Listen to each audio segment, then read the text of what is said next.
Assalamualaikum warahmatullahi wabarakatuh.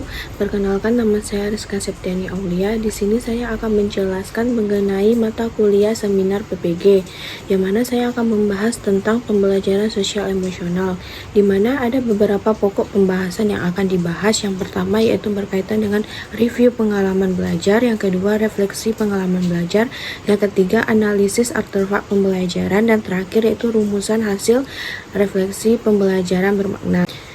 Yang pertama yaitu membahas tentang review pengalaman belajar.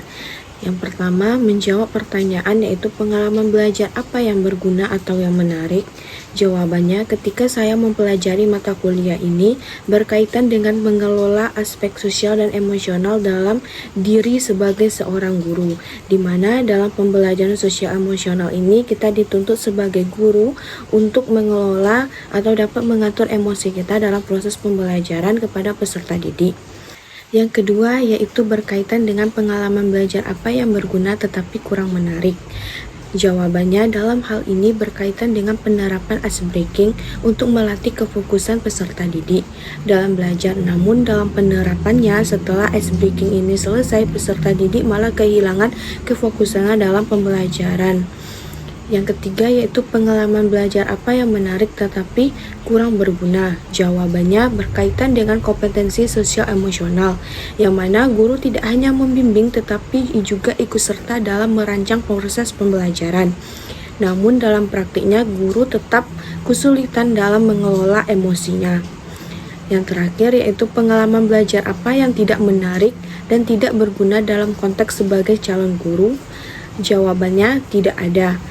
Pengalaman belajar dalam pembelajaran sosial emosional ini menarik dan dapat berguna dan sangat berguna sebagai seorang calon guru profesional. Selanjutnya yaitu berkaitan dengan refleksi pengalaman belajar, di mana ada beberapa topik yang kami pelajari. Yang pertama yaitu kompetensi sosial emosional berdasarkan kerangka kolaboratif for academy social and emotional learning.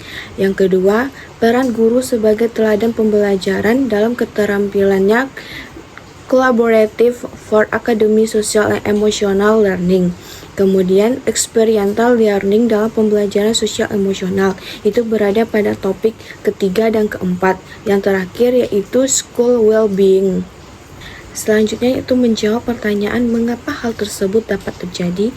Jawabannya, dalam pembelajaran sosial emosional, saya belajar untuk memahami kompetensi sosial emosional. Hal ini berkaitan dengan bagaimana cara mengontrol emosi dalam proses pembelajaran sehingga suasana belajar itu dapat dilakukan secara damai dan tentram.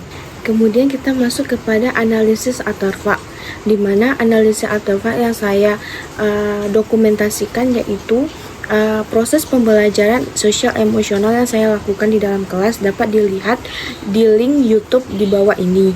Kemudian selain dari link YouTube yang saya buat, saya juga melakukan beberapa hal dalam modul ajar yang saya rancang untuk proses pembelajaran di kelas.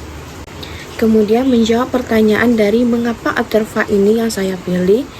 Jawabannya, hal ini menjadi fakta konkret di lapangan tentang proses pembelajaran sosial emosional ini.